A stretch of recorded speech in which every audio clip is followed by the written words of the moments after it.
Good afternoon, good evening, ladies and gentlemen, distinguished guests. Thank you for being here.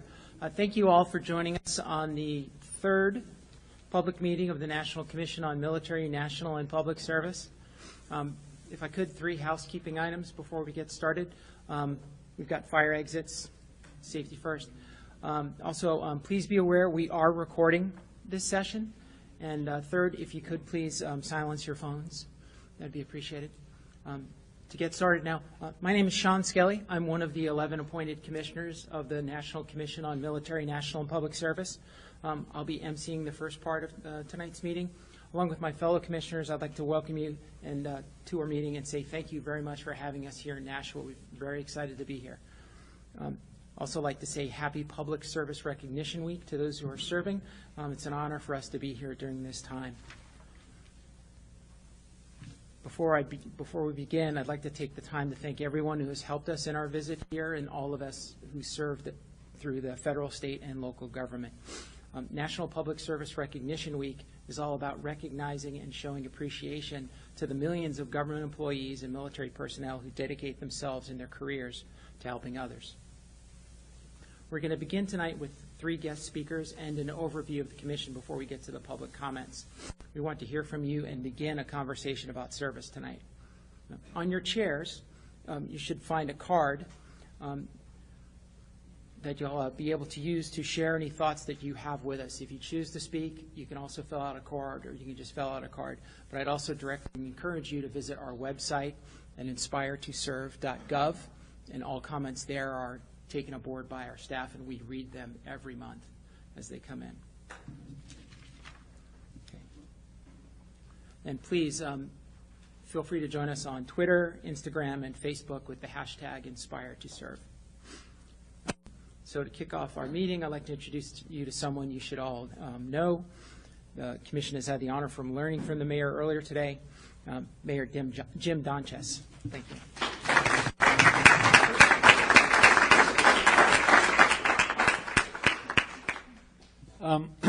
Well, I'd like to welcome you all here to City Hall and thank the National Commission on Military, National, and Public Service for visiting us here in Nashua.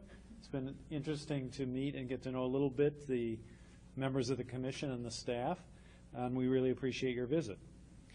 Because, whether it's locally or nationally, public service is a great way to make a positive impact here in Nashua or elsewhere around the country or in any community. And one of the reasons that I'm very proud to be mayor here in Nashua is that we have many volunteers who contribute in many different ways in many organizations. As an example, the Commission met this morning at the community center with people that are helping us put on the Safe Stations program to combat the opioid epidemic. And we had people from NFR, Nashua Fire Rescue, AMR, the ambulance company, as well as public health, and of course Harbor Homes and the Partnership for Successful Living, all of whom, and Revive Recovery, all of whom are working together to make that program a success and reduce opioid incidents here in Nashua. I think a fine example of public servants and many volunteers working together to achieve a very positive result. Now, I apologize for the fact that after I finish speaking here, I have to go to a volunteer event, which is the 11th Annual International Sculpture Symposium, which is out at the airport. This is put on entirely by volunteers. We bring 3 sculptors in from around the world, and they do a work which is then set up and displayed at a location in Nashua. So I do have to leave in just a moment to make sure that event goes as it's supposed to. But just like we're seeing nationally, and this is a pitch for our boards and commissions, Nashua still has volunteer positions to fill because we have vacant seats on boards, committees, and commissions. So if anyone here or who may be watching is interested in volunteering, please reach out to us and we can find a place for you in order to help us with many, many different things that are available. Anyway, thank you to the chair, Joseph Heck, and the other members of the commission for visiting, and we hope you've enjoyed it and at least learned a little bit from what we're doing in Nashua. Mr. Mayor.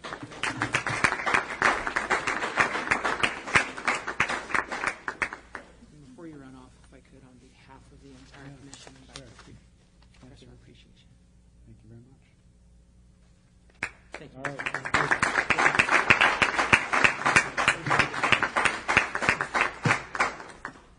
Thank you, Mayor Donches. Next, we're very pleased to have with us Ms. Jen McCormick, Director of the Nashua Public Library. Jen began her position in the Nashua Public Library in January of 2010 and was previously Director of the Tewksbury Public Library in Massachusetts. During her years in the library profession, she served as Assistant Director, Reference Librarian at the Amesbury, Mass. Public Library, worked at the Phillips Exeter Academy and Seabrook Libraries. Ms. McCormick received her master's degree in Library and Information Science from Simmons College and a bachelor's degree in History from the University of New Hampshire. Ms. McCormick.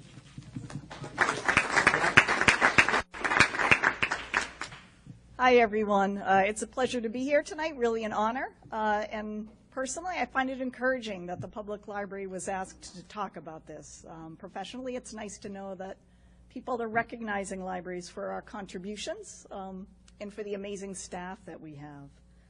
I'm sure everybody here is really familiar with the very traditional aspects of library service. So we still loan books, we still have story times, we have regular programming, we have professional reference librarians who will help you with your research, and you can come use our computers or our Wi-Fi. We still do all of that, and libraries across the country still do all of that. But more importantly, public libraries in communities like Nashua serve as service hubs for the community. We have partnerships with community organizations that will allow us to build personal relationships with them. They are allowed to use, we welcome them to use our space. And those personal relationships, those partnerships, allow us to connect residents, our customers, with the services that are available to them. The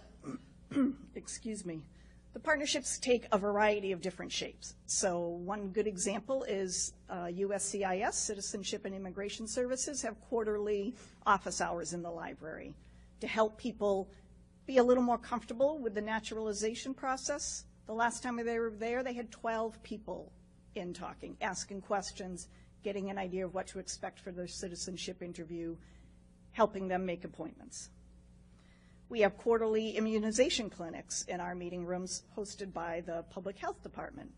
We do those at the same time as the USCIS meetings because if you want to become a citizen, you have to have current immunizations. That partnership is expanded, so now there are nursing students from Riviera University in the library every Wednesday offering health education to our customers. We're the biggest free tax help site in the state for the AARP volunteers. I think this year they did over 1,300 returns for low-income residents between February 1st and April 15th. And while people are there getting free tax help, they also get introduced to library services that they may not have known existed. Another way our partnerships are manifested is the participation by library staff in boards and commissions and committees throughout the city. I'm on the executive board of the My Brother's Keeper initiative. My assistant director serves on the Community Connections Committee.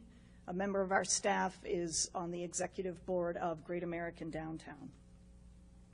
So in all that way, our staff makes connections with services that we can then connect our customers to. There's a lot of great stories that come out of this. I just want to share a couple of them briefly. Good example of a connection inside the library. It's a young man, 19 or so, who's using our library on a regular basis, almost every day, hanging out with his friends, using the Wi-Fi, had a lot of interactions with our security staff for kind of being obnoxious. He didn't have enough to do. He showed up drunk one time. He was on a road to, sorry, you have to leave. You know, you can't keep coming. But our security guard knew that the recruiter from Job Corps was in the library every Thursday afternoon. And he'd spoken to her about this young man and made an appointment. So he was able to make that connection The young man was accepted into the program and is now living at the facility in Concord and learning a trade. That's a really powerful connection that we were able to make. Another connection from our partnership with the school district happened earlier this spring when our teen librarians saw a young woman having an interaction that made her very uncomfortable with some people at the library that she didn't really belong with. They were not her peer group. So she had a little conversation. Turns out the young lady had been kicked out of her house and had nowhere to live. And the people she were talking to had actually been helping her.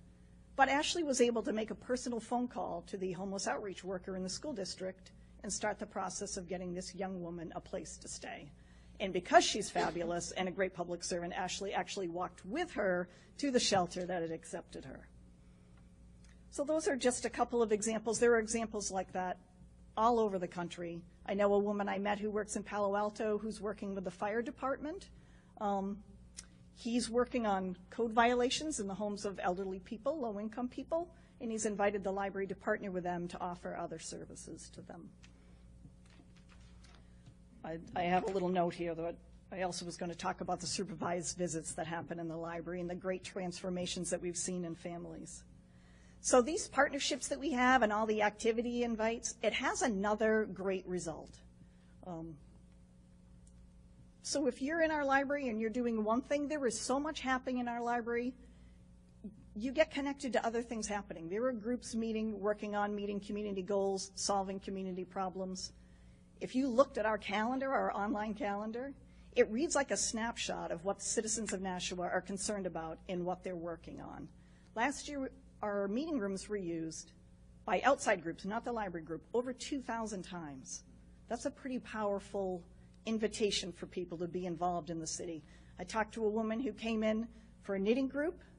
She saw the posters for the League of Women Voters candidate forums they were having, and she was thrilled beyond belief. It helped her learn about the election, and I think she got involved in the group.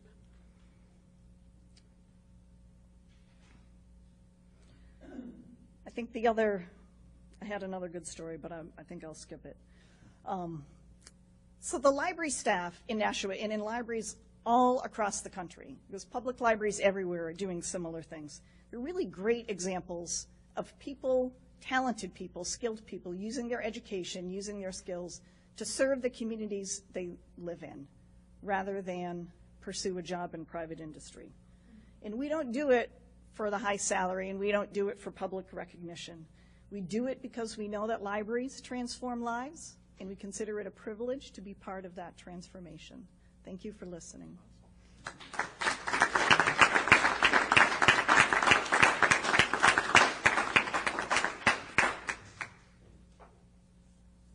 Thank you, Jen. Next, we're excited to welcome Mr. Matt Wilhelm, Director of Old Soul Alliance, Incorporated.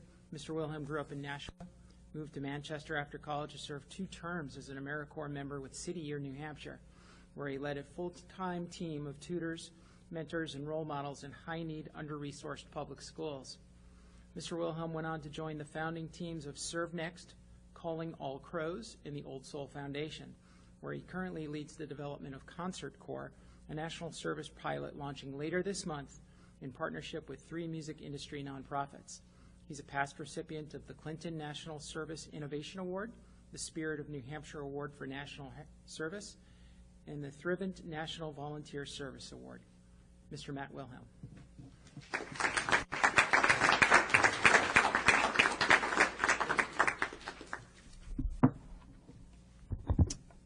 First up, I want to thank the Commission for coming here to New Hampshire, specifically to Nashua, where I grew up.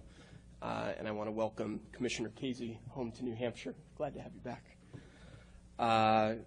We have our lakes and our mountains, our quaint downtowns like the one here in Nashua. We have 18 miles of gorgeous coastline, but far and away, I firmly believe that New Hampshire's greatest natural resource is us, its people. I grew up here in Nashua, and after college, I moved to Manchester for City Year. I fell in love 3 times that year. First was with my wife, who was also serving as an AmeriCorps member with City Year.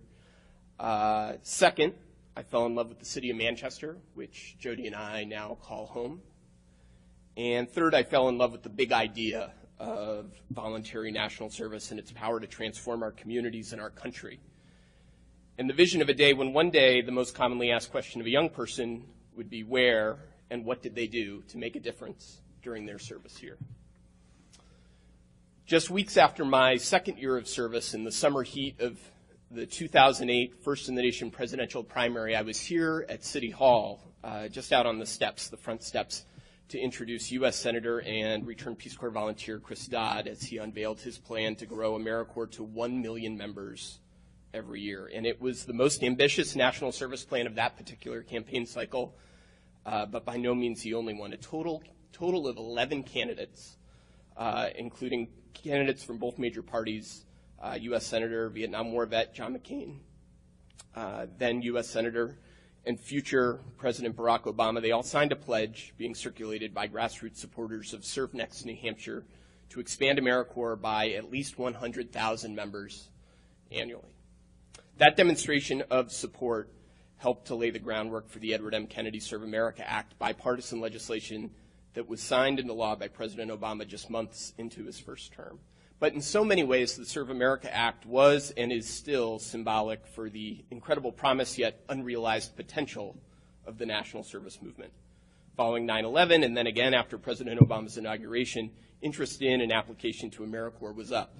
Yet federal investment remains stagnant and at times continues to be threatened. And maybe I'm biased, but I honestly can't think of a smarter investment than national service. We need to do more, we need to do better, and in order to achieve that one-day vision of service being a common expectation and really a badge of honor, we also need to do things a little bit differently. After our AmeriCorps service, Jody and I helped our friends musician Chad Stokes of the band Dispatch and State Radio and his partner, tour manager, and fellow AmeriCorps alumna Sybil Gallagher start Calling All Crows, which is an organization that partners with local nonprofits to organize pre-show community service projects for musicians and their fans while they're out on tour. Over the last decade, Calling All Crows has inspired at least 15 young people that we can count to do a service year of their own, and countless others incorporate service into their lives in their own communities. In 2011, Chad and his Dispatch bandmates, Brad Corrigan and Pete Francis, kicked off their summer tour with 3 sold-out shows at the Red Rocks Amphitheater in Colorado. And in the process, Dispatch and their fans raised and donated $100,000 to sponsor a team with City or Denver. Later in the tour, the band raised an additional $100,000 for Teach for America, as well as the United Way to support education-focused volunteer programs. Now, I bring up Red Rocks because it's not only the most known and celebrated concert venue in the entire country, but also because, and some of you may know this, it was built by the hands of the Civilian Conservation Corps, the most popular program of the New Deal.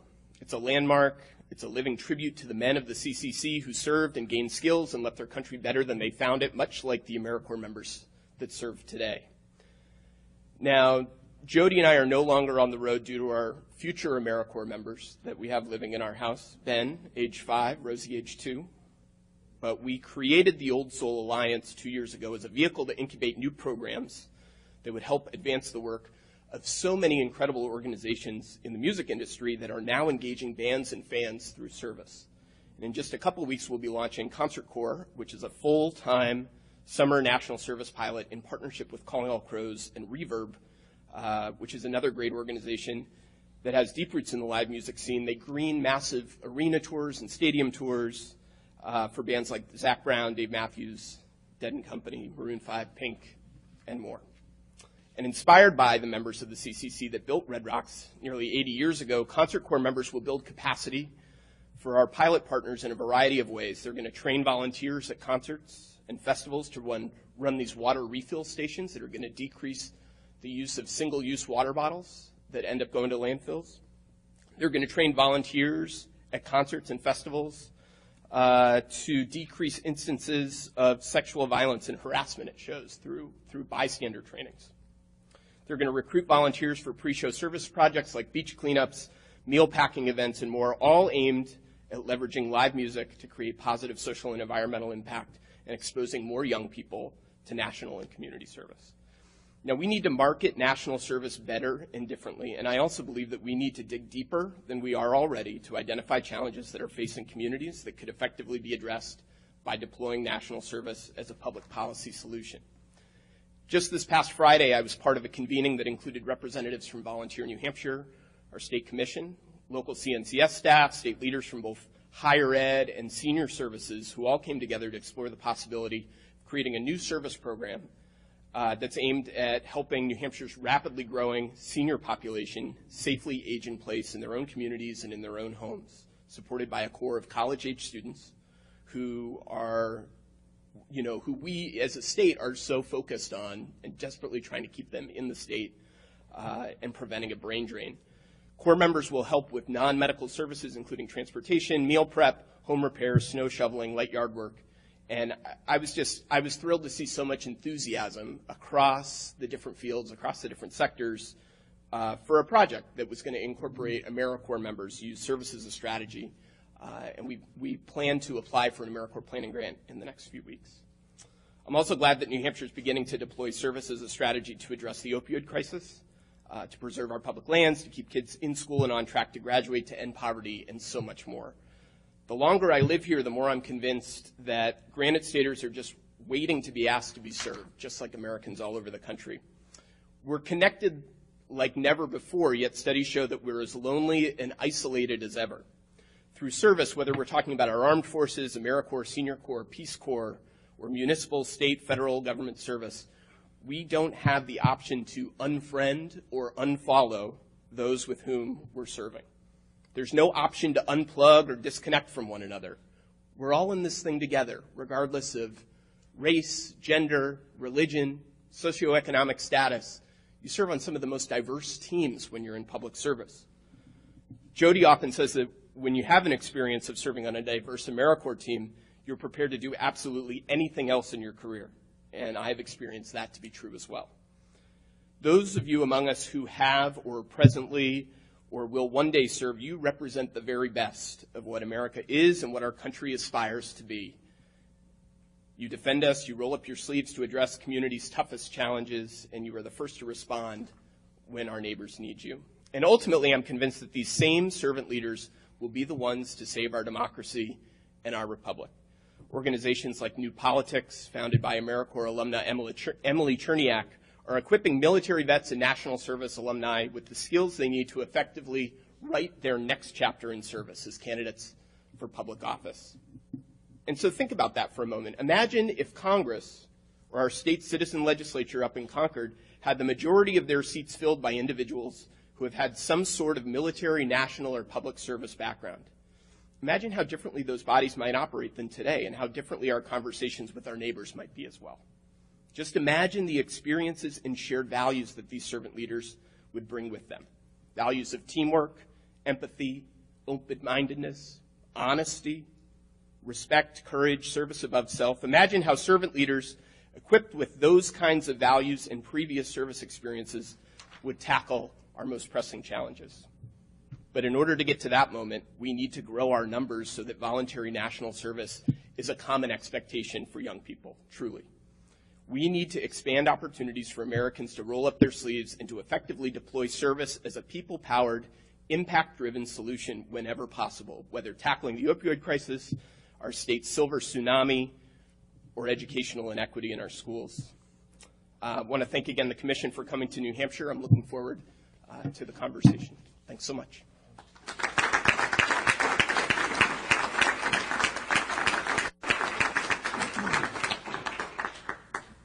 Thank you, Matt. Next, I'd like to introduce my colleague and fellow commissioner, Mr. Alan Casey, to provide a brief overview of the commission. Alan is a social entrepreneur who has pioneered ways to empower citizens to help make a difference. He is the founder and CEO of Be the Change Incorporated, which creates and manages national issue-based campaigns driven by broad cross-sector coalitions. Alan is also the co-founder and former CEO of City Year, which unites young adults ages 17 to 24 from all backgrounds for an intensive year of full-time community service mentoring, tutoring, and educating children. Alan Casey.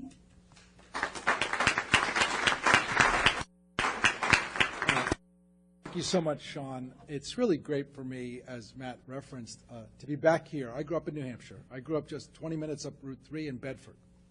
And it was here in New Hampshire that I really learned the values of service and civic participation that my parents taught me from growing up here. So my dad, when I was just 10 years old, started bringing me to town meeting at my local public school, the McKelvey School, so I could see the value of local government and citizen democracy in action. My mom was den mother for our local Cub Scout troop. I did my first community service through CYO at the St. Elizabeth Seton Church. And in high school, I started volunteering for presidential candidates as part of our first in the nation, very important presidential primary. And it was then that I really learned how true it was that if you ask a New Hampshire voter what they think of a particular presidential candidate, they'll often answer, I don't know, I've only met them 4 or 5 times. It's true, and that's because we take voting very seriously here in New Hampshire. And I'm proud to say that we rank in the top 10 states in voting participation in the country. And so it's really great for me to come home, and I'm so glad that the Commission dedicated a day here, and it's been fabulous seeing the Safe Station program, the Partnership for Successful Living. I have to shout out to Matt. We're so proud of him as a City Year alum who's continued to lead in service. But before we start, I just would like to ask you all a couple of questions. So please stand if you've served in our nation's military. Okay, can we have applause for this? Commissioner, too. We have some commissioners. John? Joe? Yep. Please stand. Okay.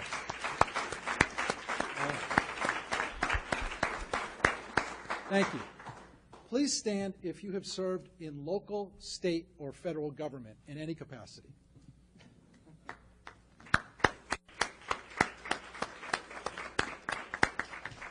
Please stand if you have served through AmeriCorps, the Peace Corps, or some other full-time civilian service program.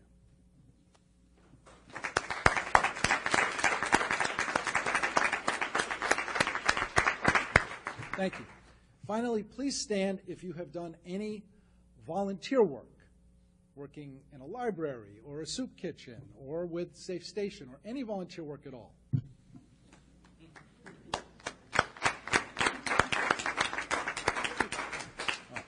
So clearly we're preaching to the choir here tonight. I ask that because that's really the mission of this commission.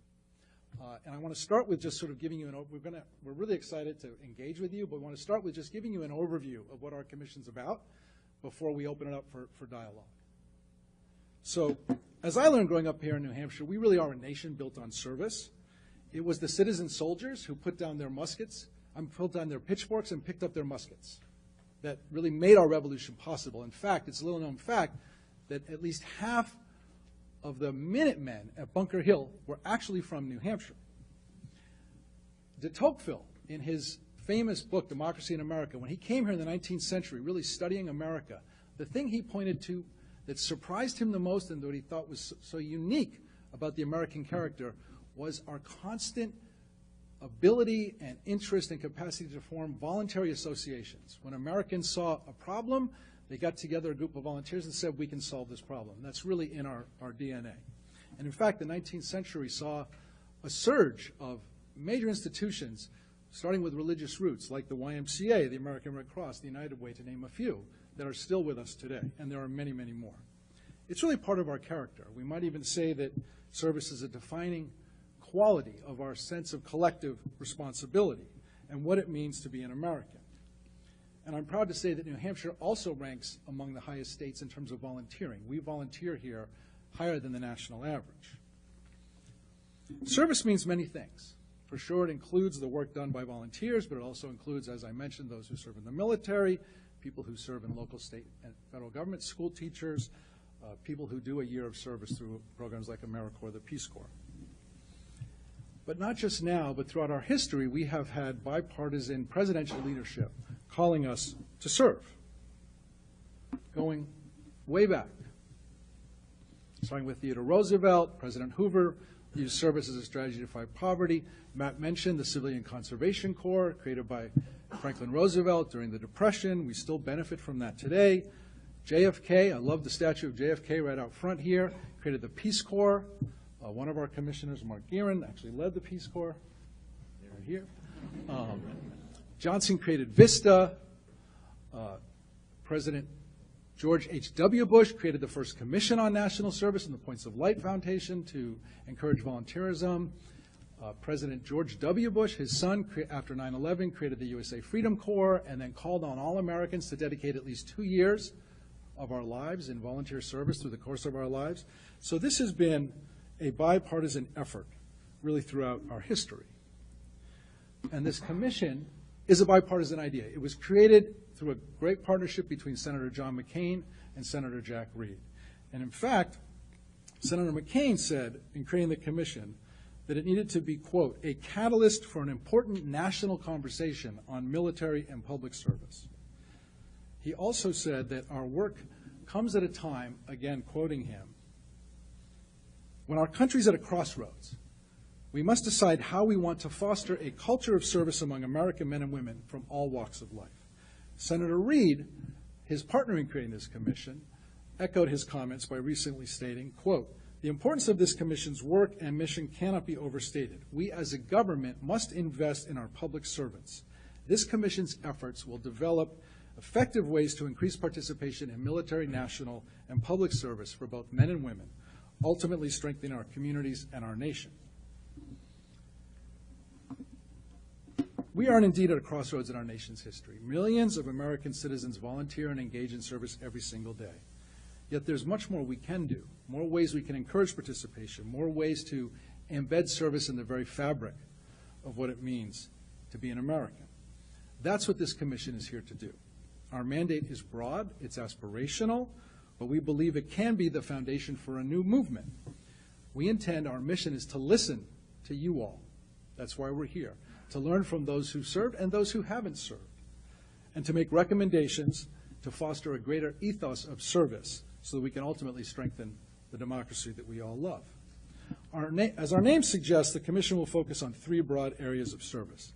The first is military service. About 1.3 million Americans currently serve on active duty in the military, and another million serve in the reserves and National Guard. This represents just under 1% of our country. Added to this are over 22 million veterans, including 108,000 right here in the state of New Hampshire. Taken together, about 9% of our population today has served our country through the military. But there's a growing disconnect between the general public and our armed forces. As I mentioned, only 1% serve in the military. In 1995, 40% of young people aged 16 to 25 had a parent who'd served in the military. By 2016, that was down to just 16%. And over the last decade, the number of young people even eligible for military service has decreased markedly. Only 29% of young people are even eligible to serve in the military. Next is national service, service in the government, federal, state, local. About 2 million people work in the federal government now. That number's been relatively consistent for 20 years, but as a percentage of the overall population, it's actually gone down significantly. Since World War II, it was about 2.4% of the population served in the federal government. Now it's just over 0.5%. More concerning than that is, of those 2 million who work in the federal government, only about 6% of them are under the age of 30. So we have a real challenge of inspiring young people to join federal service. In New Hampshire, right here, we have 7,500 people that serve in the federal government. There are also many other people who serve in state and local government. There are over 58,000 people right here in New Hampshire who serve through state and local government. Third part of our mission is public service. This is the 63 million Americans, all of us in this room, who volunteer our time to make a difference. It's people who have signed up for AmeriCorps or the Peace Corps. It's Senior Corps. It's about 75,000 people who are doing a year of full-time service. But even the 63 million Americans is only about 25%. Only 1 in 4 of us actually regularly volunteer. So there's clearly more we can do. And the programs, AmeriCorps, Peace Corps, are way below scale. There are many more people, Matt can tell you, who would like to do a year of service but don't have the opportunity because of funding, because of other needs. So we're here to say we have to do better. We've got 325 million people in this country, and part of our mandate is, how do we inspire everyone? How do we marshal everyone to want to make a difference by sharing their talents? We have 90 million people under age of 19. I know this because I have my daughter's 15, my son's 9. They've both done community service work. But that is a resource to tap. Even middle school kids, even my 9-year-old does service work. How do we inspire them to want to give more, give back and give more? We have over 48 million people are over age 65. And the folks who are in that sort of baby boom generation are not retiring the way their parents and grandparents did. They're doing encore service. They have incredible skills. We met a bunch of great people today at the Partnership for Successful Living and with the Safe Station program who can continue to contribute and use their experience. How do we inspire them? So we have several focuses. So the first thing we're going to do is we're going to focus on 2 primary areas. The first is an evaluation of the military selective service system. And if there's a continued need for that program in its current form, if there are any changes that should be made, including whether women should now have to register the way men do because the ban on women in combat has been lifted, and whether it should continue or be ended. The selective service system is commonly referred to as the draft, but it's not the draft. In fact, we haven't had a draft in this country since 1973 when it ended. The selective service system is designed to be ready in case the country has a national emergency. To have a draft, Congress would have to pass legislation, and the President would have to sign it to reinstitute the draft. But there is a question about just being ready, and so that's one issue we have to look at. The second task that we have is really how do we increase the ethos of service, what we've been talking about. How do we explore ways for people to want to give more through volunteering and through a full-time service experience like through AmeriCorps or the Peace Corps. Congress has asked us to look at that. And we want to hear from people who've served and also people who haven't served. Are there barriers to service? What would it take to enable more people to serve? Or maybe people who feel like we don't need to have an ethic of service. We really want to have an ongoing discussion and debate. So there's 11 of us. Our chair is former Congressman Joe Heck from Nevada, who's also active in the reserves of the military and is a doctor and is providing outstanding leadership. We have 2 vice chairs, as I mentioned, Mark Guerin, who is director of the Peace Corps and also served as a college president and is now at Harvard at the Kennedy School.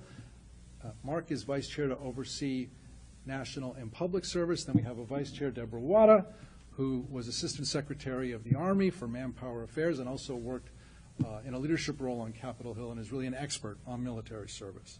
And then there's the rest of us, all of my esteemed colleagues up here, and it's really been already an incredible experience. Each of us was nominated by a different member of Congress, and President Obama also nominated 3 of us. It's a bipartisan group. We're not fully representative. As you can see, we don't have any young people on this commission, which is, frankly, in my opinion, an oversight. But because of the way it was established with individual members as opposed to one person putting it together. But we're making a real effort to reach out. We've been to high schools. We're talking with various people in service programs. We're talking to people who haven't. We're trying to reach out to as many different people as we can. And we're traveling the country. That's why we're here, to do that. So this is our 3rd trip. Nashua was part of our 3rd trip. We started in Harrisburg, Pennsylvania in February. We went to Colorado last month. We were in Boston and New Hampshire on this visit. We're going to be going to Florida, to Iowa, to Illinois, to Texas, California, and Tennessee, and that's just in the first 9 months. We're going to continue this conversation, and that's why we're here tonight, is really to engage with you. So we are looking at 9 key questions. I'm not going to read them all, but I'll let you just take a look at them. That really comes from the law that created this commission, what we have to report back to Congress, to the President, and most importantly to you all, to the American people, as to what we've learned.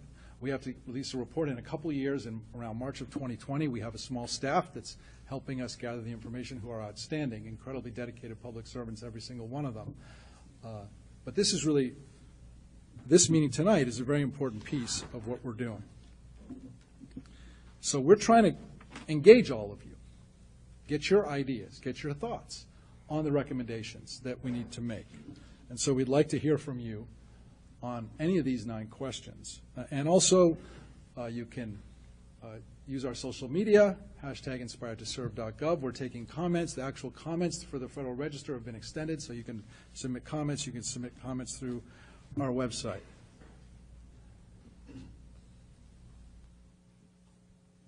So our vision is every American inspired and eager to serve. That's ultimately what we're trying to accomplish here with this effort. Because after all, we are a nation built on service. So with that, I'd love to open it up. We'd love to hear from anybody who wants to make a comment. We'd like you to try to limit your comments to 2 minutes so that everybody has a chance to participate. We'd love you to respond to any of the questions that we're wrestling with and share whatever perspective you have. We have folks with microphones. If you just raise your hand, one of our great staff will come and give you the mic. So thank you. Thank you very much, Mr. Commissioner. Thank you. And if you could also, I'm sorry, could you just say your name? And who you Sure. are? I'll be glad to do that and try to answer the questions. My name is Arnie Alpert. I'm the co-director of the New Hampshire program for the American Friends Service Committee. The American Friends Service Committee was created by volunteers in 1917 when young Quaker men who were conscientious objectors to war wanted to serve civilians who were suffering in Europe because of the devastation caused by war at that time. Later on, as the organization continued its work, it was awarded the Nobel Prize for the voluntary service work which took place with refugees in Europe during the second global conflagration that took place. The work of the American Friends Service Committee in the Appalachians during the Great Depression is credited with inspiring Eleanor Roosevelt and some of the programs like the CCC and other aid programs which took place at that time. And when the Peace Corps was formed in the 1960s, the American Friends Service Committee was considered to be a model for the Peace Corps' work. Now, I need to make it clear that I don't get credit for any of that, right? I wasn't born until 1955, so I was not part of that, but I have been with the organization since 1981, so I know a thing or two. I will say that when I turned 18, I was required to register for the draft. My draft number was 6, but it was at the point where they had actually stopped drafting people. They were still requiring us to register. But then, smartly, they agreed to abandon registration after they abandoned the conscription process, and I was never forced to make the decision between whether I was going to serve, whether I was going to be a conscientious objector, or whether I was going to risk going to prison for my refusal to participate in war. The draft started up again in 1980, or conscription, or the selective, let's say the selective service system. The conscription system started up again in 1980 following the Soviet Union's invasion of Afghanistan. And President Jimmy Carter decided basically as a symbolic act that if 18-year-olds were again required to register, that was somehow going to show the Ruskies that we were tough and that we were willing to risk a war, another global war perhaps, because of our revulsion and rejection of what they have done. And ever since then, ever since 1980 then, our young men, when they turn 18, have basically been pawns in a project of global militarism conducted by our government. There is no draft, there is no conscription, there are no plans on the book, but yet our young people are being conditioned and being required and being compelled generally by the threat to deny them access to funds to go to college in order to compel them to put their names into the federal government's giant database. That's what the selective service system is at this point. In response then to your questions that you have asked us, is the military draft or draft contingency still a necessary component of the U.S. national security? I would say no, but I want to note that we currently, according to an article that I read recently, we have special forces operating in some 137 countries in the world. This is not a peacetime situation we're in right now. This is a nation at war. We have been at war in Afghanistan for longer than we have been at war anywhere else, and I would suggest that for many of our 18-year-olds, it'd probably be rather difficult for them to answer the question of why are we there? Why were we in Niger? Why are we in Yemen? Why are we all over the world in more than half of the world's countries supporting war? So let's answer that question, and let's abolish the need for a draft contingency. It's not where our national security comes from. Are modifications to the selective service system needed? I would say yes, let's abolish it. I believe we're spending, now tell me if I'm correct, that we spend about $25 million a year maintaining the selective service system. Does that sound right to you? That's about right. I bet there's people in this world of national service and local service here in the community can think of plenty of good applications for where some of that money could go right here in Nashua, perhaps to help address the opioid crisis that we are facing right now. How can the United States increase participation in service? I would suggest, and what are some of the barriers here? I would suggest that we start by ending the war making that's going on. I would suggest that we decouple the notion of service from the war making process. It's fine to say thank you for your service when we meet someone who has served in the military, but how about the service of nurses? How about the service of teachers? How about the service of librarians? How about the service of firefighters and police officers and so many other people who are serving their communities? If we can decouple the notion of service from the process of threatening to kill other people, I think that we will go a long way toward reviving and strengthening that concept. I would also suggest that if we can restore our democracy so that you mentioned, Mr. Commissioner, growing up in a New Hampshire town where people served as volunteers. I live in a little town of Canterbury. All right, we have a town meeting. We have basically the whole town is pretty much run by volunteers. We have a library commission. We have a cemetery commission. We have a conservation commission. We have selectmen. We have planning board members. All these people are essentially serving as volunteers for the community. And I think that's great. And if we can restore a sense of grassroots, small-town democracy in our country so that we're connected to our neighbors, we're connected to our communities, that will take us in the direction that we need to go in. Finally, I know I've used up more than my 2 minutes. Mr. Commissioner, you noted it at the beginning of this nation's history. Our farmers put down their pitchforks and picked up their muskets. I want to say that at a time when literally more than 50% of this nation's discretionary spending voted on every year by Congress, more than 50% of every dollar goes to military projects, that we can reduce military spending, use those resources to support our schools, support our libraries. Perhaps we can find ways to house the homeless, and perhaps we won't. It's great to have volunteers, but if we can address the root causes of some of the problems that our volunteers are responding to, we will be going in the right direction. And perhaps, sir, it is time to put down our muskets and pick up our pitchforks once again. Thank you very much. Thank you for your comments. Thank you for your comments. Keep going, okay. Over here.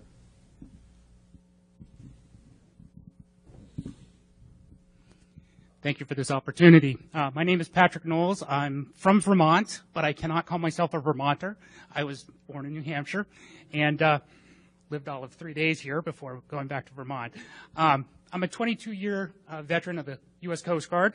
I had the pleasure and the privilege of doing that.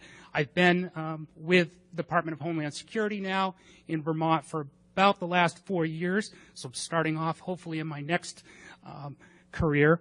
And I also volunteer with the board of directors of the Vermont Federal Executive Association, which is partly why I'm here. There are about 5,000 feds in Vermont, not quite as many as are in New Hampshire. And we have an excellent National Guard, both Army and Air National Guard. I'd like to promote for, I guess I could run through here, is a military draft or draft contingency still necessary? The Coast Guard's motto is Semper Paratus, always ready, so I'm a big fan of being ready. Hopefully not needing, but being available if necessary. I'll skip over the other ones a little bit. I would like to promote or advocate for a new combined partnership between the National Guard and Reserves and the federal government. I see a lot of collaboration opportunities without competition there. When our National Guard gets called up to serve the state, it's not taking away from the mission of the federal government, and it's fairly large in a lot of capacities, so the federal government would be able to absorb that loss as necessary. I say a new combined partnership because I don't want to replace any of the hiring authorities that exist. I'd only like to add more. Peace Corps and veterans have a lot of opportunities to apply and get hired into the federal government once they have served. What if, and I think they can find a lot of opportunity, job satisfaction in that public service. Some of us may be born with it, others of us may grow in and develop within us. What if we could combine those federal, the national service and the military service, get some jobs that are identified early on. You can get into the federal government, but you have to affiliate with the National Guard or Reserve. The National Guard or Reserve and the federal agencies identify positions that would be of mutual benefit, and it's just another hiring authority to allow us to bring in new people. We could promote both. We might be able to bring in younger folks and really strengthen, I think, both. And like I said before, there's a lot of collaboration and not so much competition. And so I would like to advocate for that. And I would thank you all for coming, and I would invite you to Vermont because we're beautiful too. So, but I'll stop talking. Thank you. Thank you.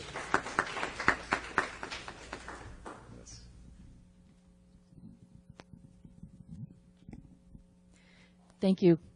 Good evening. My name is Betsy Hood, and I'm the Executive Director of the Youth Council. We provide a wide array of at-risk services for youth where law enforcement, substance misuse, education, and mental health all intersect. So I have a few nuggets that I'd like to share with you relative to the questions that you have. First of all, one of our programs is to consequence young people when they're arrested for a first-time offense. Many of the kids that we wind up meeting don't believe anybody needs them, cares about them, and referring them to volunteer at local organizations does a tremendous amount for their self-esteem, to the point that kids will volunteer to complete their contract, but then they'll wind up sticking around much later than that because they realize people look up to them, they're needed, they're part of a team, and that has a really tremendous impact. So I would encourage you to really think about that. The second thing is there's a lot of confusion around the changing marijuana laws. In New Hampshire, it's been decriminalized. In neighboring states, it's been legalized. And that really impacts kids' eligibility for military service.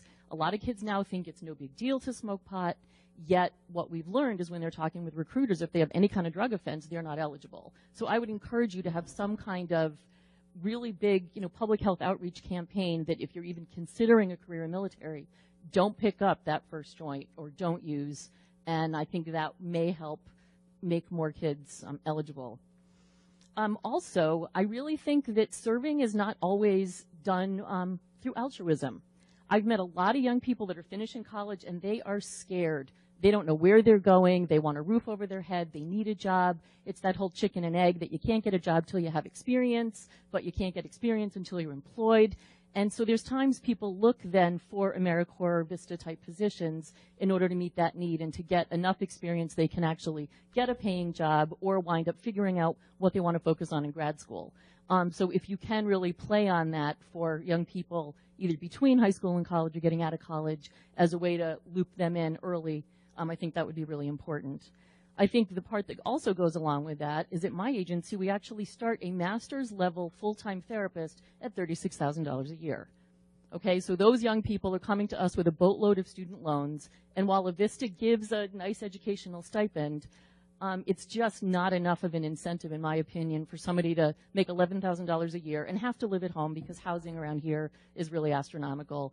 So the scope of people who can actually do that is also very narrow. So I would really encourage you to consider all of those in your future planning. Thank you.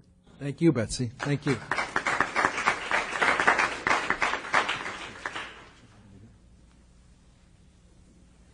Good evening. My name is Susan Smith. I'm with the Friends Program. I'm here tonight to talk to you and give you a little snapshot about one of the national service programs, Senior Corps, and its impact on the state of New Hampshire. And in doing so, I should be addressing question 3, 4, and 5 for you. So New Hampshire is ranked as the third fastest state with the growing older population. And programs that promote healthy aging are very important. Senior Corps programs such as the Retired and Senior Volunteer Program, known as RSVP, Foster Grandparent Program, and Senior Companion Program are key resources for New Hampshire residents that are facing the challenges of aging or disability, We assist organizations, municipalities, and schools to address community needs. All 3 Senior Corps programs put the skills and talents of older adults to work solving local problems. Many are involved in evidence-based activities. The time and talent of these volunteers helps build the fabric of their communities. Seniors who volunteer improve their own health and well-being, have decreased mortality, reduced need for social support services, have better health and cognitive outcomes than their non-volunteering peers. Healthier, happier seniors and improved local services benefits everyone in New Hampshire. RSVP volunteers support the most vulnerable people in our communities. They serve children, families, and older adults. An example is Bone Builders, which is a free exercise program that assists seniors in improving strength, flexibility, and social interaction, all which are associated with seniors having increased physical and mental activity, better health, prolonged independence. Increased health and well-being allows our older citizens to remain in their own homes and reduces the need for expensive health care services, which in turn helps reduce the cost of that care for everyone. Caregivers provide door-through-door transportation to medical appointments, grocery shopping, and errands, which reduces isolation, a leading barrier for individuals to remain independent and for families to access appropriate services to keep them healthy. For at-risk children experiencing poverty, drug addiction, mental illness in the family, foster care, an incarcerated parent, these factors have a significant detrimental effect on their social and emotional development. New Hampshire's children experience multiple adverse effects at a higher rate than the national average. Students who do not read at grade level before 4th grade are 4 times less likely to reach their high school graduation compared to their peers, with an even more pronounced negative effect for the economically disadvantaged. There is compelling evidence that reading, math, and other academic performance measures improve when students work with older adults in stable, long-term tutoring situations. A study done by Johns Hopkins on the impact of the foster grandparent program reports that giving back to your community may slow the aging process in ways that lead to a higher quality of life for older adults. Physical, cognitive, and social activity increased in volunteers, suggesting potential for such volunteer programs to improve health for an aging population, while simultaneously improving educational outcomes for children. This is a win-win for everyone involved. Senior companions make a difference by providing assistance and friendship to adults who have difficulty with daily living tasks, such as shopping or paying bills. Senior Companion Program helps these adults remain independent in their own homes instead of having to move to more costly institutional care, thus saving untold dollars. Senior companions give families or professional caregivers as much needed time off for their duties, run errands, and provide friendship for their clients. Foster grandparents and senior companion volunteers receive $2.65 an hour. The longevity of these volunteers is incredible, serving 15 more hours, week after week, year after year, for that small stipend. The return on investment is huge. Barriers keeping more seniors from serving in the 2 stipend program is that the $2.65 has not changed in 20 years.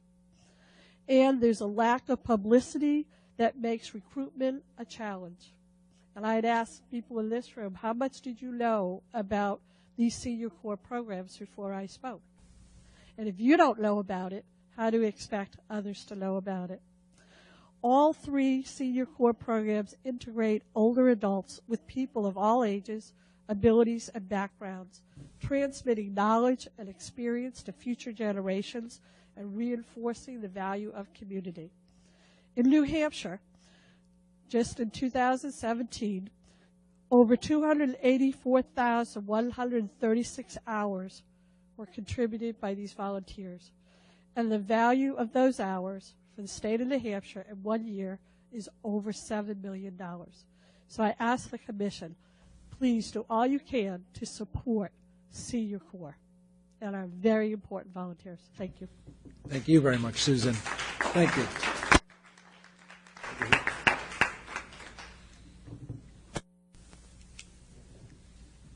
Step closer to the screen, being a senior citizen, if you don't mind. My name is Pete Duffy. I'm a retired Army colonel. I used to be the JAG officer for the New Hampshire Army National Guard. 35 years in the military, 4 active, and the rest in the Reserve and Guard. Some really good comments here. I think the need for adequate remuneration to compensate people and VISTA and other programs is absolutely essential. When I graduated from law school, I had the chance of going into the JAG Corps. I was in the reserves already, or serving in VISTA in Guam. It was tempting, but the salary the military offered me and the career possibilities totally outweighed that. I don't regret my decision. It's hard to get people to volunteer. For 8 years, I was the parent-teacher-student organization president at Central High School. It's the largest high school in the state. We'd have meetings once a month. It's hard to get people to come out after 7 o'clock to go to a meeting. I don't care what your organization is. It's hard. It's tough to get people shaken from their routine. We all try to do it. It's just very difficult. The military draft, I'd like to read something. President Carter, when he reinstituted the draft in 1980, he says, this is not meant for aggressive purposes. It's meant to deter aggression. At the time, as Arnie pointed out, Russia was being very aggressive in Afghanistan. They eventually left. I wish others had learned that lesson. But they left. It was a failure.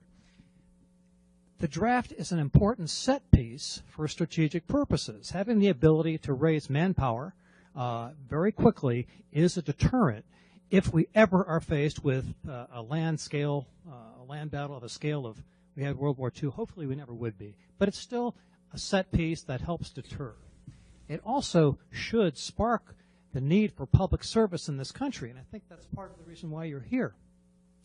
The draft could be tweaked. I think to eliminate it would be very foolish.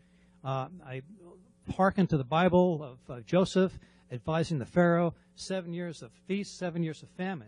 Things are going really well right now. We have a very low unemployment rate. That's not always going to be the case.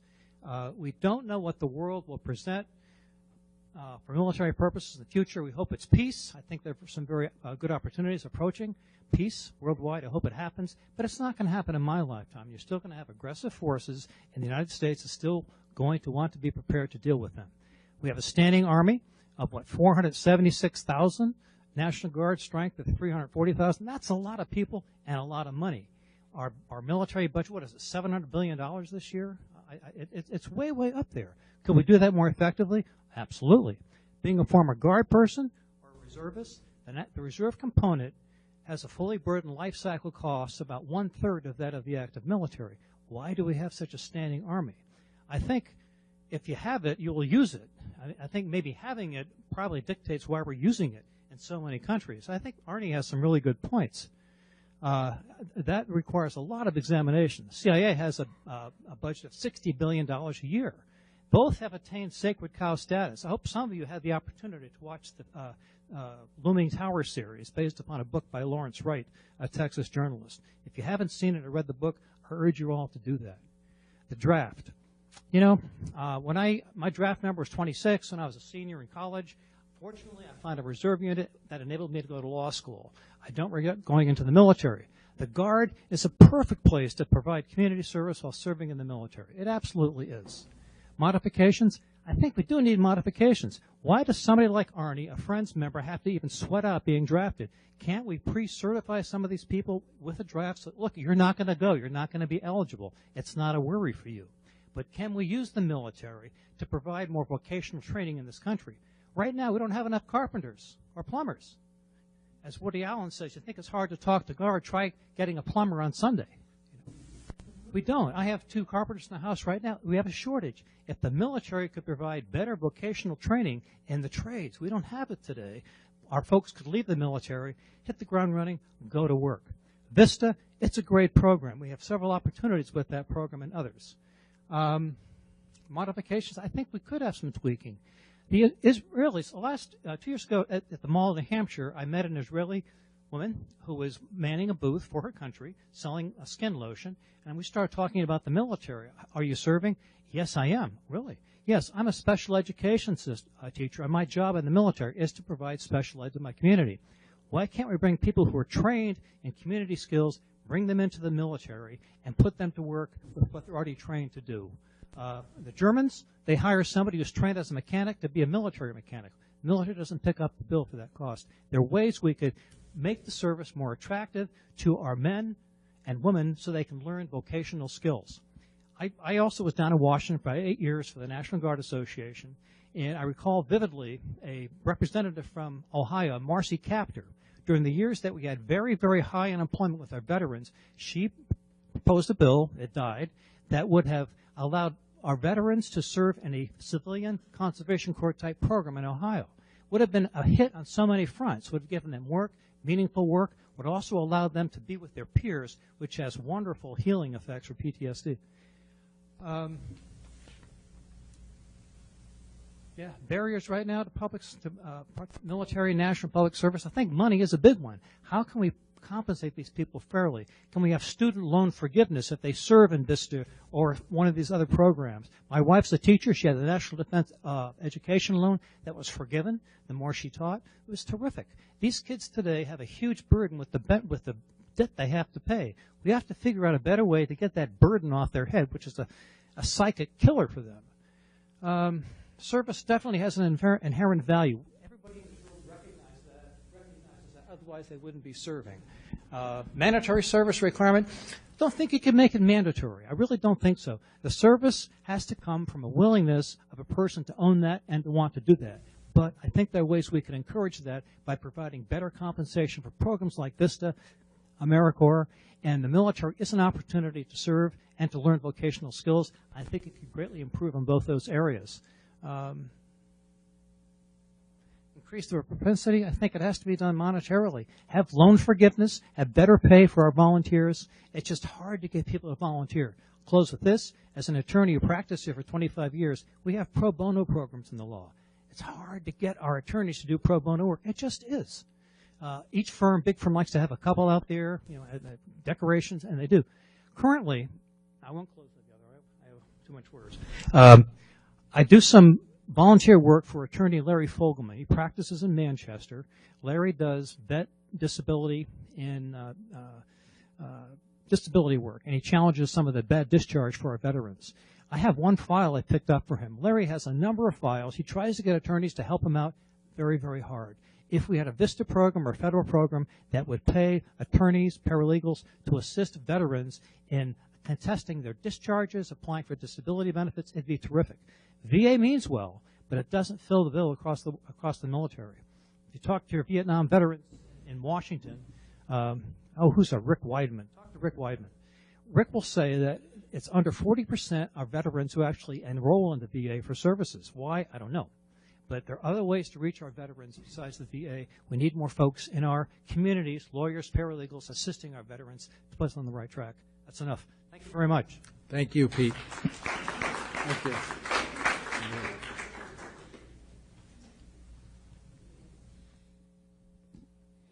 My name is Hope Driscoll, and I'm a returned Peace Corps volunteer.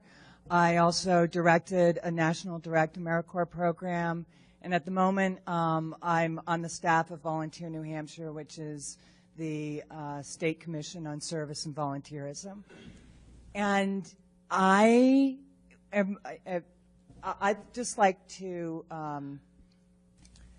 second, third, the difficulty and the barrier in terms of the cost of national service.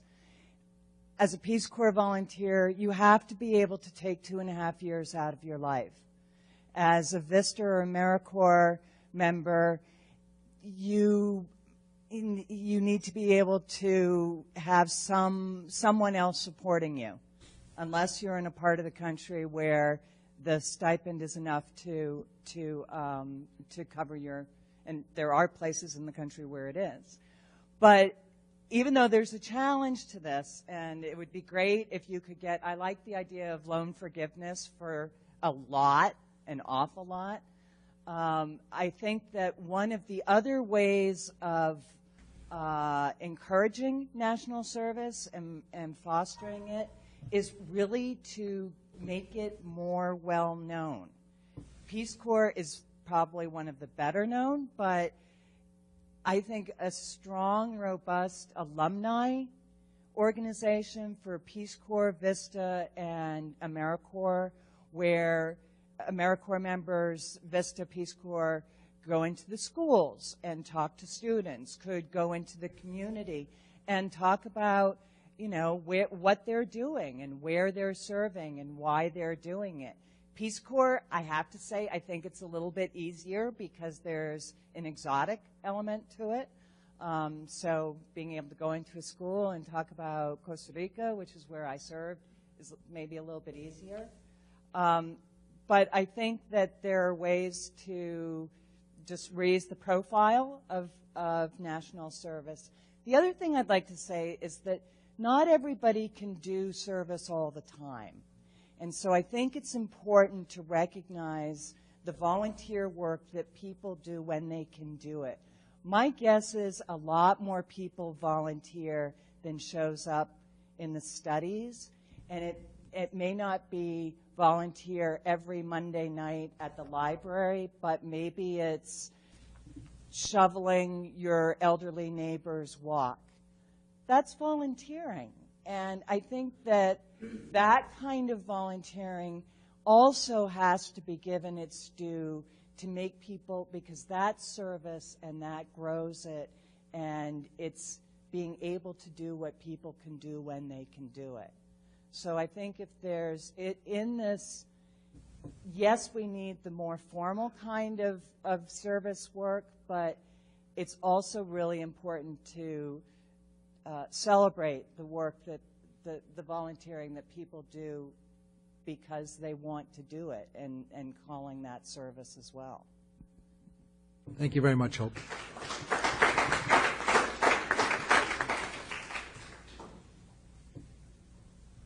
Thank you. Good evening. I'm Colonel Greg Knight. I'm the Human Resources Officer for the Vermont Army National Guard.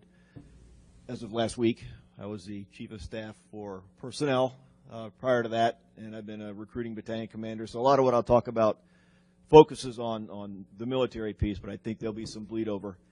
I hear a lot of great messages here. And coming back to, somebody mentioned vocations. Governor Scott just last week came to Camp Johnson and signed the bill specifically allowing for the crosswalk of vocations from military service into civil service. That includes RNs, LPNs, welders, electricians, all those certifications carry forward. So that ties into something that I'd like to see more of. I reach out to my sister states. I'm not reinventing the wheel. So what are you doing that makes a difference, and how did you get it done? And now I can take that. If it worked for you, why would it not work for me? And accordingly, why would it not work for all the rest of us? Barriers. I think what I'm hearing here, and ma'am, your point was valid. I think we do a pretty poor job telling our story. I think we, after 12 years of conflict, we've kind of lost the art of being within our community. I'm speaking on behalf of the National Guard. We've become an operational reserve. That's great. It comes with a lot of benefits, but it's also pulled us away from our communities. This is just Knight's perspective. Telling the story. How many people in here know or have heard of the State Partnership Program? Because everything that we do is not kinetic. We have 74 unique partnerships throughout the globe. And in Vermont, we have a state partnership program with Macedonia. Next year will be 25 years. We were one of the founding programs. And we just celebrated, I just got from back from Senegal 2 weeks ago, celebrating 10 years of a partnership with Senegal. And it starts as a military to military. But 4 years ago, the president of Senegal came to Vermont to meet with the governor. He brought his staff and his business leaders, and they went to the Department of Emergency Management, and now it becomes civilian to civilian, civil service to civil service. So that's foundational for us, and that to me is a success. When I look at Senegal, our role in the military, we bring our resources over there to help them build a humanitarian demining center of excellence, and that's from training their instructors to helping them build the training range and actually having them do stockpile management. So it's not kinetic. It's not just about killing. It's about helping stabilize a country, and I think it grows regionally, and that's one of the benefits of the program. I think for military service, there's still a stigma. I've seen it as a recruiting commander. It's not universal. Some schools and guidance counselors understand the benefits for some kids. We don't want everybody. Some people should serve other ways. That's fine. All of my children, I have 4 kids. They're not all suited to be in the military. It's not for everybody. But I think when I talk to some guidance counselors, the military, it's an option, but it's the last option. What I will tell you, after 35 years of service, it was the best option for me. So as I look around, I think it comes back to telling our story, and as an organization here, start sharing best practices. I don't know how to do that yet. I'm on Facebook, and my daughter's like, "Oh my God, Dad, Facebook is for old people." So whatever the mechanism is now, I don't know. I don't know how to best make that message fit, how to develop those themes, but I think we could all do better telling our story. So thank you for making that point. Thank you, Colonel Knight. Thank you.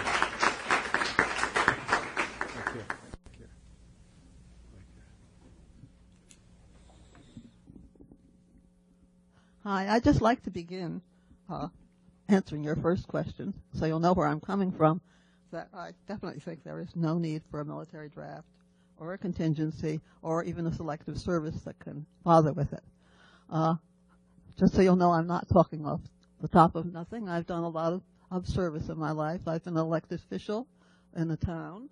I have gotten a Lifetime Achievement Award for service that I have done. I have done work even with the American Friends Service Committee on a local, state, and national level. So I have done service. I've probably done as much as any of you, but I'm not going to make a list of it. That would waste your time. But I think that, now I've got my little notes. I can't even read them. Okay. One thing the American Friends Service Committee did was what Arnie said. They won the Peace Prize because of feeding people in Europe. They were feeding children on both sides. They were not doing things because the United States ordered them to do. They were actually working against something that the United States was doing. They were feeding people that the United States was fighting against. They were doing it because it was a service to both sides, to people who needed it. During the Japanese, when they were in well, I can only call them concentration camps, it was the Quakers who went into the camps to help the people there, to give them things. They were the only ones, I understand, from people I know who were in those camps. They weren't doing it because the government ordered them to do it. In fact, the government thought that these people should be locked up. They were doing it because they were giving a service. They were giving it to someone who needed it. And they were giving it, guess what? Because they wanted to, because that service was important. You couldn't have set somebody down on the streets and say, "Oh, it's your turn, go into the Japanese camps and play bingo with them or something today." You aren't going to do something like that. It's not service if it's something that you're told you have to do. All of these wonderful programs, they've been talking it here, they all are programs. The people do them. They're not just upping and doing them all on their own. They're in these various programs that say, "Oh, this is a service you can do. Oh, go feed these people." I was in charge of a program that did feed people. Every week we fed people. Nobody told us we had to do it. We did it because we wanted to. And that's what service is all about. It's doing things because you wanted to. Now, I think I said, maybe I didn't. One of my services has been 27 years of working in a prison, both in Massachusetts and in New Hampshire. Even in New Hampshire, you do have prisons, I have to say. We in Massachusetts can't take credit for all of that.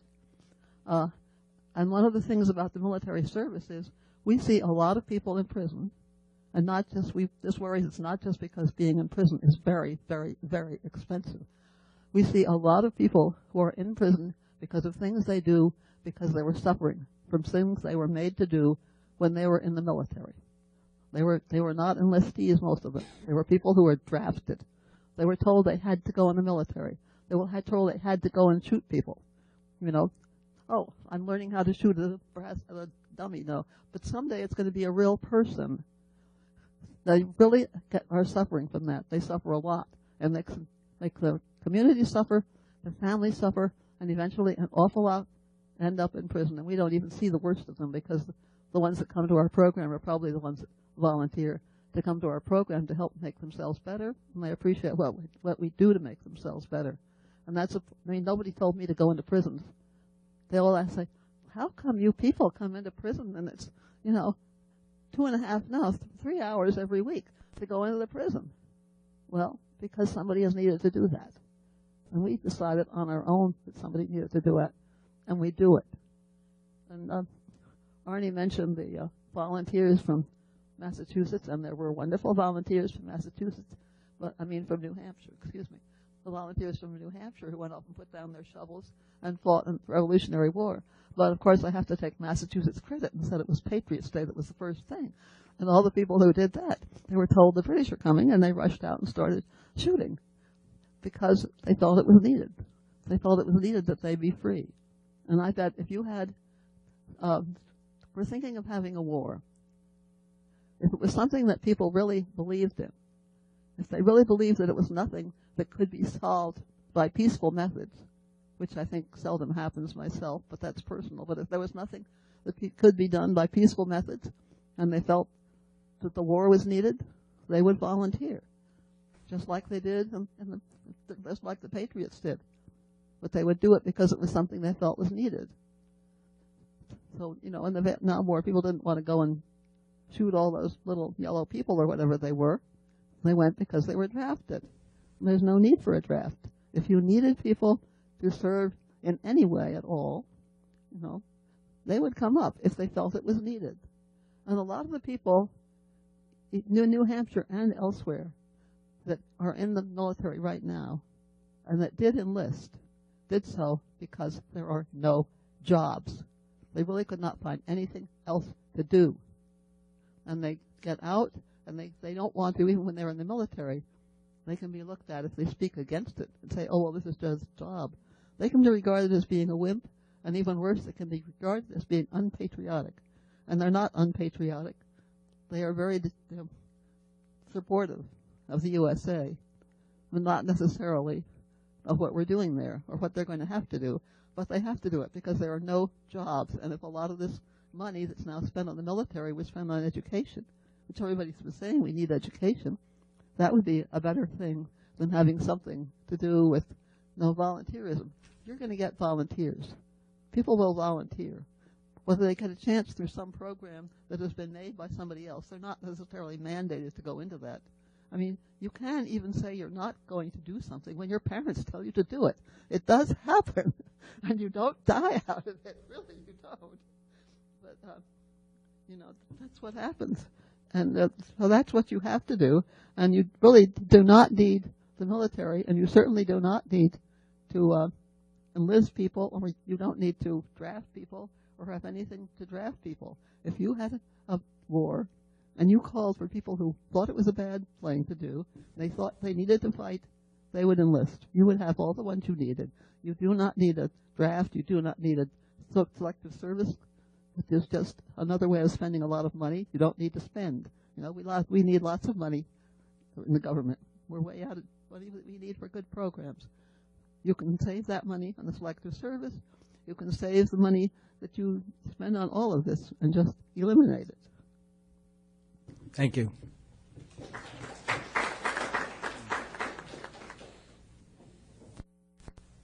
My name is Edward Hasbrook, a native New Englander, but here by way of San Francisco, where I live now, and you're probably tired of hearing from me. But after I told a bit of my story to you last night in Boston, I was talking with some of your excellent staff and made some suggestions, and they said, well, those are things that are up to the commission.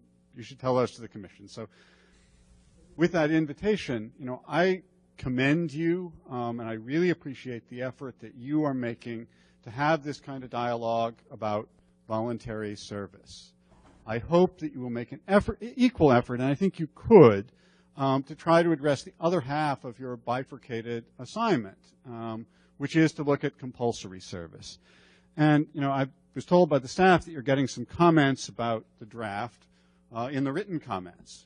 Well, because it's at least a little bit laid out on your website that that's part of the agenda when people are submitting written comments. But I have here, flyers that were posted on your website and went up for the 5 public events that have been advertised, including the one next week in Jacksonville. There is not one word on these about selective service, draft, compulsory service. Not one word. Not mentioned that it's on the agenda.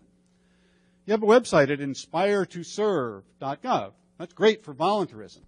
You don't have a parallel website that goes to the same place or to a parallel place that says compeltoserve.gov or coercetoserve.gov. How are people even going to know that that's the agenda if you don't advertise and promote these events? And it's really clear that this is advertised and promoted only on one side. And you've had 5 events, or have advertised 5 events. Your panels have all been about voluntary service, not one panelist talking about compulsory service. So if you really want to have a dialogue about that other part of what you got to report to Congress on, please make at least several of your upcoming sessions equally focused and advertised as being on that. You're supposed to report on whether women should be added to the selective service system. Go to a women's college. Go to Wellesley. Go to Mills College. Have an event on a women's college campus where the specific focus is, should women be required to register with the selective service? You're supposed to report on whether healthcare workers, people with language, STEM, etc. skills should be drafted. You're going to Chicago, probably because you're going to the Great Lakes Naval Training Center to get a great look at the selective service useless database of obsolete addresses of where people lived when they were 18 years old. It would be no good to draft them. But you're going to Chicago. Go to my alma mater, the University of Chicago. They'd love to have you. Specifically invite the medical and nursing students and the technicians from the hospitals and the people in the language departments and the computer science and mathematics and other people learning STEM skills. Invite folks from the AMA at headquarters just a couple blocks away. Advertise that in advance specifically as a forum to focus on whether people in those specialties should be conscripted to compulsory service. You're going to California, where I live now. That's a great place to talk about why people choose not to serve in the military. Because California doesn't require you to register for the draft in order to get a driver's license, and we have a very strong civic culture at the moment in California against having state resources be commandeered to enforce federal requirements we don't like. So I don't think that's changing in California. We have some of the lowest compliance with selective service in California, and there's been a strong tradition of draft resistance in California. You want to know why some people serve and some people don't when it comes to compulsory service. I challenge you to come and make your California forum specifically on that question and invite somebody who served in the military, who was drafted into the military and served as a draftee, and somebody who refused induction. Somebody who registered for the draft and somebody like me who refused to register for the draft. If you don't ask those, and advertise those well in advance that those are going to be the focus for those sessions. The same way you advertise that whether to volunteer, to be inspired to service, as opposed to being commanded to serve, which is part of your charter, was the focus for this session. And have appropriate panels to speak to those questions of compulsory service, pro and con, at your future events. And I'd love to, I've written and published on some of this. I'd love to be part of that, help you find people who can articulate the case for why people do not want to be compelled to serve. Thank you. Thank you.